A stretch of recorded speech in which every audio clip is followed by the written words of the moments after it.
নমস্কাৰ। আজি আমি সপ্তম শ্ৰেণীৰ পৰিমেয় সংখ্যা এই পাঠটিৰ বিষয়ে আলোচনা কৰিম। পৰিমেয় সংখ্যানো কি সেই বিষয়ে জানিবলৈ হ'লে তাৰ আগতে আমি জানিব লাগিব স্বাভাৱিক সংখ্যা, পূৰ্ণ সংখ্যা, অখণ্ড সংখ্যা আদি।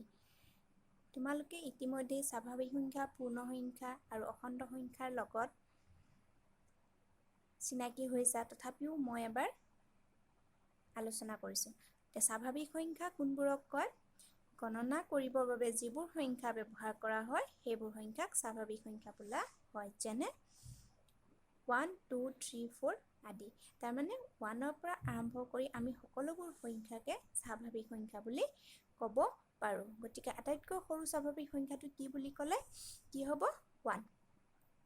ঠিক একেধৰণে পূৰ্ণ সংখ্যাটো কি? স্বাভাৱিক সংখ্যাবোৰৰ লগত শূন্যটো সামৰি পোৱা সংখ্যাৰ সমষ্টিটোক পূৰ্ণ সংখ্যা বোলা হয়।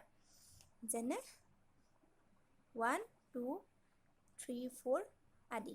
এই সংখ্যাখিনিৰ লগত আমি শূন্যটো সামৰি লৈছোঁ। গতিকে এই সংখ্যাৰ সমষ্টিটোক আমি কি বুলি কৈছোঁ? পূৰ্ণ সংখ্যা। তাৰমানে 1, 2, 3, 4 এইবোৰ কি হয়? এইবোৰ আমি স্বাভাৱিক সংখ্যাত পাইছিলোঁ। কিন্তু তাৰ লগত আমি কি পাইছোঁ? শূন্যটোক যোগ কৰি আমি সমষ্টিটোক পূৰ্ণ সংখ্যা বুলি কৈছোঁ। এতিয়া যদি সোধা হয় তিনিটো কি সংখ্যা? তিনিটো কি সংখ্যা বুলি ক'লে আমি যদি স্বাভাৱিক সংখ্যা বুলি কওঁ তেতিয়াও শুদ্ধ হ'ব, আৰু যদি পূৰ্ণ সংখ্যা বুলি কওঁ তেতিয়াও শুদ্ধ হ'ব। কাৰণ পূৰ্ণ সংখ্যাৰ সমষ্টিটো কি আছে? তিনিটো আছে। আনহাতে স্বাভাৱিক সংখ্যাৰ সমষ্টিটো কি আছে? তিনিটো আছে। কিন্তু শূন্যটো কি সংখ্যা বুলি পেলাই যদি সোধা হয় তেতিয়া আমি যদি শূন্যটোক স্বাভাৱিক সংখ্যা বুলি কওঁ তেতিয়া ভুল হ'ব। কাৰণ স্বাভাৱিক সংখ্যাৰ সমষ্টিটোত কি নাই? শূন্যটো নাই। তাৰমানে আটাইতকৈ সৰু পূৰ্ণ সংখ্যাটো কি হ'ব? শূন্য।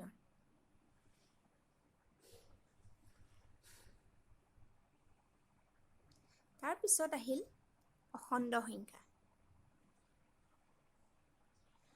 অখণ্ড সংখ্যা কোনবোৰ? অখণ্ড সংখ্যাবোৰ আমি পাইছিলোঁ পূৰ্ণ সংখ্যা আৰু ঋণাত্মক স্বাভাৱিক সংখ্যাবোৰক সামৰি পোৱা সংখ্যাৰ সমষ্টিটোক অখণ্ড সংখ্যা বোলা হয়। এতিয়া পূৰ্ণ সংখ্যা, তাৰমানে পূৰ্ণ সংখ্যাটো আমি ক'ৰ পৰা পাইছিলোঁ? 0, 1, 2, 3 আদিবোৰ যিখিনি সংখ্যা পাম সেইখিনিক আমি পূৰ্ণ সংখ্যা বুলি কৈছোঁ। আৰু তাৰ লগত আমি কি পাইছোঁ? ঋণাত্মক স্বাভাৱিক সংখ্যা। স্বাভাৱিক সংখ্যা কোনবোৰ? 1, 2, 3, 4 আদি হয় নাই? আৰু ঋণাত্মক হ'লে কি হ'ব? তাৰ আগত আমি যদি বিয়োগ চিনটো দিওঁ, মাইনাছ চিনটো দিওঁ, তেতিয়াহ'লে সেইবোৰ কি হ'ব? ঋণাত্মক সংখ্যা। গতিকে সেই ঋণাত্মক স্বাভাৱিক সংখ্যা আৰু এই পূৰ্ণ সংখ্যা এই আটাইবোৰৰ সমষ্টিটোক আমি কি বুলি কৈছোঁ? অখণ্ড সংখ্যা বুলি কৈছোঁ। বুজি পালা? তাৰমানে অখণ্ড সংখ্যাত আমাৰ কি থাকিব? ঋণাত্মক স্বাভাৱিক সংখ্যাখিনিও থাকিব, ধনাত্মক স্বাভাৱিক সংখ্যাও থাকিব, আৰু তাৰ লগত কি থাকিব? শূন্যটো থাকিব। এইখিনিকে আমি কি বুলি ক'ম? অখণ্ড সংখ্যা। এতিয়া যদি সোধা হয় 3টো কি সংখ্যা? এতিয়া তোমালোকে যদি 3টো অখণ্ড সংখ্যা বুলি কোৱা তেতিয়াও কিন্তু শুদ্ধ হ'ব। কাৰণ অখণ্ড সংখ্যাৰ ভিতৰত 3টো আহে।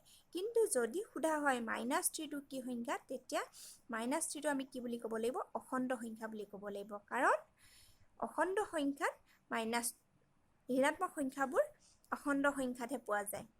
পূৰ্ণ সংখ্যা বা স্বাভাৱিক সংখ্যাত আমি নাপাওঁ। গতিকে -3টো কি বুলি সুধিলে আমি কি বুলি ক'ম? অখণ্ড সংখ্যা। এতিয়া আহিম আমি পৰিমেয় সংখ্যালৈ। এতিয়া পৰিমেয় সংখ্যা কোনবোৰ সংখ্যাক কোৱা হয়? যিবোৰ সংখ্যাক p/q আকাৰত লিখিব পাৰি, য'ত p আৰু q অখণ্ড সংখ্যা আৰু q is not equal to 0, সেইবোৰ সংখ্যাক পৰিমেয় সংখ্যা বোলা হয়। যিবোৰ সংখ্যাক p/q আকাৰত লিখিব পাৰি, এতিয়া কোনবোৰ সংখ্যাক লিখিব পাৰিম? আমি p/q আকাৰত যিকোনো সংখ্যা লিখিব পাৰিম, কিন্তু p আৰু qৰ মানটো কি হ'ব লাগিব? p আৰু qটো কি হ'ব লাগিব? অখণ্ড সংখ্যা। তাৰমানে যিকোনো অখণ্ড সংখ্যা ল'ব পাৰোঁ, কিন্তু তাত এটা কথা আছে, qৰ মানটো 0 ল'ব নোৱাৰোঁ।